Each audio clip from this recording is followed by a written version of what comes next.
안녕하세요. 예, 오종혁 선생님입니다. 자, 오늘은 이제 권필의 주생전입니다. 우리 갈래복합 6번째 시간이고요. 그 두 번째, 이론에 이어서 두 번째 시간이고요. 다음 시간에는 이제 추측전이 이제 들어갑니다. 그래서 연달아 연이어서 이제 들으셨으면 좋겠습니다. 자, 권필의 주생전입니다. 주생이 이제 주인공이 되겠죠. 예. 자, 줄거리를 한번 살펴볼까요? 중국 명나라 때입니다. 그 주생이라는 사람이 과거 시험을 포기합니다. 굉장히 그 능력이 있는 사람 제주꾼이에요. 근데 이제 강호를 유랑하다가 이제 방랑하네요. 고향에 이르러 어릴 적 친구였던 이제 기생 배도를 만납니다. 그래서 사랑에 빠지게 되고요. 그래서 주생은 배도가 자주 드나드는 노승상 댁에서 승상의 딸 선아와 또 사랑에 빠집니다. 그러니까 이제 삼각관계가 나오는 거죠. 이를 알아차린 이제 배도는 괴로움에 이제 사랑을 잃었으니까 상실하겠죠. 그래서 병이 들어 죽게 됩니다. 죽기까지 합니다.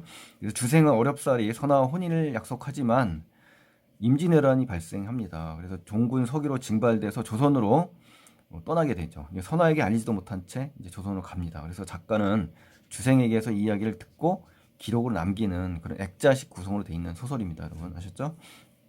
자, 핵심 정리 보실까요? 주제는 이제 결국 세 남녀가 주인공인데 사랑과 이별의 반복이 일어납니다. 아셨죠? 또 16세기 말이 배경이 되고요. 중국 명나라 때 공간적 배경이고요. 조선 송도로 또 개성으로 이제 또 배경이 바뀝니다.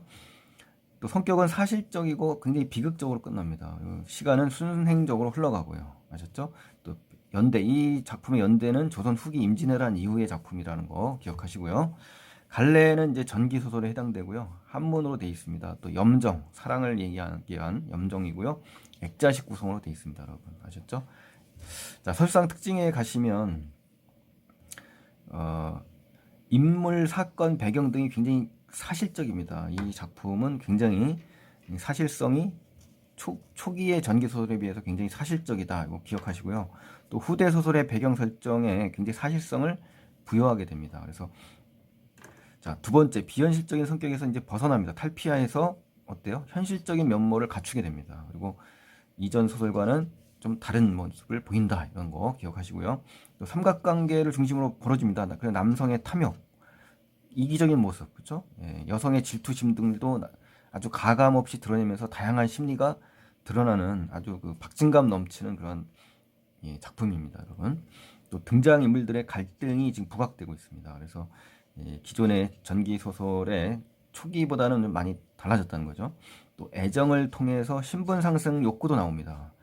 그렇죠? 그래서 민중들의 소박한 삶의 가치관이 담겨져 있고요. 또 남성 중심적 태도가 드러납니다. 그래서 이 서술자도 이제 남성 중심적인 사고를 갖고 있는 거죠. 그래서 배도의 그 비극적인 삶에 초점을 맞추기보다는 오히려 남자인 주생의 비극적 운명에 초점을 맞춘다는 점을 볼 때 서술자도 역시 뭐다 남성 중심적 그 태도를 취하고 있다. 이 작품이 또 그렇다. 이렇게 생각할 수가 있겠네요. 또 모든 인물들이 굉장히 불우합니다. 굉장히 불행합니다. 그래서 이 거대한 운명 앞에 선 인간의 어떤 약한 모습이 드러난다는 거죠. 또 배도와 선화가 어때요? 주체적입니다. 굉장히. 그리고 적극적인 여성상입니다. 이런 면에서 기존의 소설과는 많이 다르다. 굉장히 그 주체적이고요. 적극적입니다. 사랑을 또 이루려고 아주 그 적극적으로 움직이는 모습을 통해서 드러날 수 있습니다.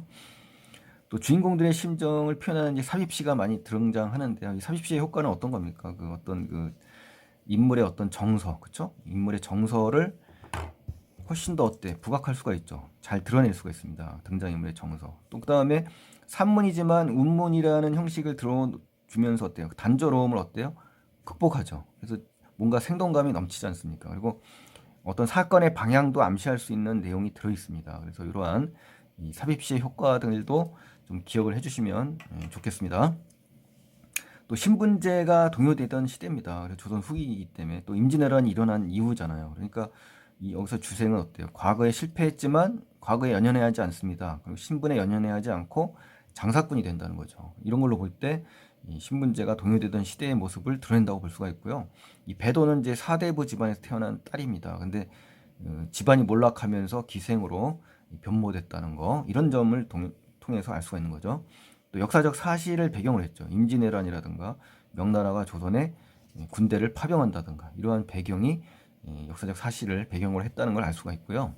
또 인물의 특징을 살펴보시면 이제 주생은 재주가 굉장히 뛰어납니다. 하지만 과거에 실패하고 나서 상인이 됩니다. 그러니까 어떤 신분에 연연해 하지 않고 새로운 삶을 추구하는 그러한 인물형이다라는 의미에서 의미가 있겠네요.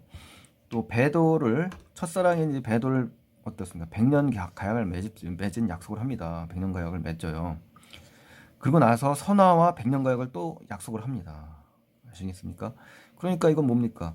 여인과의 어떤 약속을 저버리는 거잖아요. 그리고 새로운 사랑을 찾았죠. 그러니까 이제 여기서 나오는 남성 중심의 어떤 이기적인 탐욕과 이기성을 드러내는 겁니다. 아셨죠? 자, 이러한 주생의 인물형 기억을 하시고요. 자, 그 다음에 이제 세 번째로는 이제 선화와의 새로운 사랑을 얻었죠. 이 얻기 위해서 결국은 또 수능특강 작품에는 안 나옵니다만 전체적인 내용이 보면 목숨을 걸고 담을 뛰어넘습니다. 그래서 적극적으로 용기를 발휘하는 인물입니다. 그러니까 이제 이생규장전의 이생의 담 넘어가는 모습과 어때요? 비슷하죠. 예, 이런 점에서 또 배도는 어떤 인물인지 한번 보실까요? 집안이 몰락합니다. 사대부 집안입니다. 그렇지만 기생이 돼요. 그래서 또 신분 상승을 위해서 다시 이제 신분 상승을 위해서 어때요? 주생의 사랑을 받아들입니다. 그리고 사랑의 맹세를 요구합니다. 이런 면에서는 내 춘향전의 춘향이와 또 유사하죠. 예. 그리고 선화와 사랑에 빠진 주생을 원망합니다. 이 배도가. 그렇죠? 당연히 원망할 거 아닙니까? 하지만 용서합니다. 용서하고 그에 대한 마음을 간직한 채 안타깝게 죽습니다. 그래서 이 배도의 이 성격은 어떻습니까? 연인을 위한 자기 희생, 또 순정파 여인이죠. 예, 이런 면에서 생각할 수가 있다는 거죠. 또 선화는 어떤 인물이냐면요. 명문가의 자녀입니다. 그래서 부모의 허락 없이 주생과 사랑에 빠집니다. 그러니까 결국 뭐냐면 이 부모의 허락이 필수가 아닙니까? 그렇지만 이 선화는 이런 거를 염두하지 않고 어떻습니까? 바로 주생과 사랑에 빠지고 또 결혼을 나중에 하게 됩니다. 그래서 이생규장전의 최랑과 아주 유사합니다. 그래서 자유연애 사상을 지닌 인물입니다. 아셨죠? 예. 그래서 주생과 배도의 관계를 알면서도 어때요? 주생과의 사랑을 포기하지 않는 그렇죠? 그런 인물입니다. 그래서 선화는 주생과 결혼에 골인하기까지 간다는 얘기입니다. 자, 본문학습으로 가실까요? 본문학습. 자, 그 다음에 앞부분 줄거리로 가시면요. 뛰어난 능력을 지녔습니다. 그러나 과거를 포기하고 장사꾼으로 배를 타고 떠돌던 이 주생은 어느 날 어릴 적에 살던 곳에 정박하게 되고 그곳에서 어릴 때 함께 놀았던 배도라는 기생을 만나서 또 사랑에 빠져서 함께 살게 됩니다. 그러나 주생은 어때요? 이후 승상댁 딸 선화에게 한눈에 반하게 되죠. 그래서 선화의 동생 구경을 가르친다는 핑계로 승상댁에 머물며 선화가 사랑하게 됩니다. 그리고 이를 배도가 눈치를 채는 겁니다. 이 장면이에요. 눈치챘어요. 자, 내용을 가실까요? 이제 구경의 장례에서 선화와 이제 어떻습니까? 만나게 됩니다. 다시 한번. 장례. 구경이가 죽습니다. 그래서 배도와 주생 간의 갈등이 중심되는 부분이다. 갈등이 더 부각된 면이기 때문에 이거를 잘 고려하시고 내용을 보시면 좋겠습니다. 주생은 어쩔 수 없이 다른 핑계를 대고 배도의 집으로 돌아갔다. 그렇죠. 그러니까 이제 선화에게 이제 핑계를 대고 이제 떠난 거죠. 이제 배도의 협박 때문에 그렇습니다. 배도가 눈치를 챘다 그랬지 않습니까? 그러니까 배도가 돌아오지 않으면 이 승상댁에게 어떤 고발하겠다 뭐 이런 식으로 협박을 했기 때문에 그렇습니다. 그래서 배도는 주생과 선화의 관계를 알게 된 뒤부터는 어때요? 다시 주생을 설랑이라고 부르잖아요. 설랑이라는 건요, 이제 서로 선화와 설랑이라고 서로 부릅니다. 그러니까 서로 사랑하는 사이이기 때문에 서로 애칭이죠, 애칭. 그러니까 어떤 사랑의 표현을 주로 썼던 호칭을 부르지 않는다는 자체가 뭡니까? 벌써 마음이 심리적으로 동요가 됐죠. 변화가 된 겁니다. 그러니까 당연히 배신한 사랑에 대한 원망이 담겨 있다는 걸 알 수가 있는 겁니다. 그래서 또 불만이 또 내재되어 있는 거죠. 그렇죠? 그러니까 서술자가 이 부분은 어떻습니까? 인물의 심리를 직접적으로 서술했죠. 그러니까 이제 직접 제시다라는 부분 꼭 기억을 하시기 바랍니다. 또 주생은 오로지 선화만을 생각하느라고. 자, 이거 오로지입니다. 그러니까 마음은 완전히 딴 데가 있네요. 그리고 날로 여위고 수척해 갔다. 그러니까 몸이 하루가 다르게 몹시 야이어 갔다는 얘기입니다. 그래서 상사병이죠, 상사병. 그래서 이 한자성어로 뭐라고 합니까? 오매불망. 안즈나 서나 자나 깨나 한 사람의 생각에 잠 못 이룬 이러한 오매불망이죠. 그렇죠? 잊지 못하고 있는 겁니다. 20여일 동안이나 병을 핑계대고 자리에서 일어나지 않았습니다. 그러니까 배도의 집으로 돌아온 것에 대해서 강한 불만을 품고 있고요. 왜 협박까지 했지 않습니까? 그렇죠? 예, 그리고 나서 배도를 배신하는 그 남자의 한 이기적인 모습을 우리가 볼 수가 있는 거죠. 그렇죠? 예. 그런데 얼마 뒤 뜻하지 않게 구경이가, 그러니까 이제 이 주생과 선아의 만남을 가능하게 한 유일한 매개물이거든요. 얘가 매개체. 근데 이제 선아의 동생입니다. 근데 이제 얘가 갑자기 죽습니다. 그러니까 이런 걸 볼 때 우리 고전 소설에서 이렇게 갑자기 죽는다. 이거는 이제 전기성이 아니라 뭡니까? 우연성이죠. 우연성. 그렇죠? 예. 우리 고전 소설의 특징 우연성. 그렇죠? 그리고 주생은 재물을 갖추고 가서 구경에 널은 이제 관이에요. 관 앞에서 제사를 올렸다. 선아 또한 주생 때문에 병이 들었어요. 그래서 주생과의 이별 때문이죠. 병이 든 건 동생이 죽어서 그런 게 아니라 주생과의 이별 때문에 그렇습니다. 그래서 움직일 때마다 다른 사람의 도움을 받아야만 했는데 갑자기 주생이 왔다는 말을 듣고 억지로 자리에서 일어납니다. 그러니까 주생에 대한 애정이 있다는 거죠. 왜? 갑자기 이제 억지로라는 말은요, 힘들게 의지가 강한 겁니다. 그러니까 누구에 대한 의지? 선아의 사랑이 굉장히 강하다는 겁니다. 이 주생에 대해서. 그렇죠? 예. 소복단장. 자, 요 옷을 보세요. 하얀 옷을 입고 아주 맵시 있게 꾸몄다는 거거든요. 단장을 했다는 거는. 그러니까 선아의 그 사랑이 행동으로 드러나는 행위입니다. 누구에 대한 사랑? 주생에 대한 사랑. 그렇죠? 이런 걸로 봐서 선아는 주생을 역시 사랑하고 있는 거네요. 아, 참 삼각관계가 확실히 드러나는 부분이네요. 그렇죠?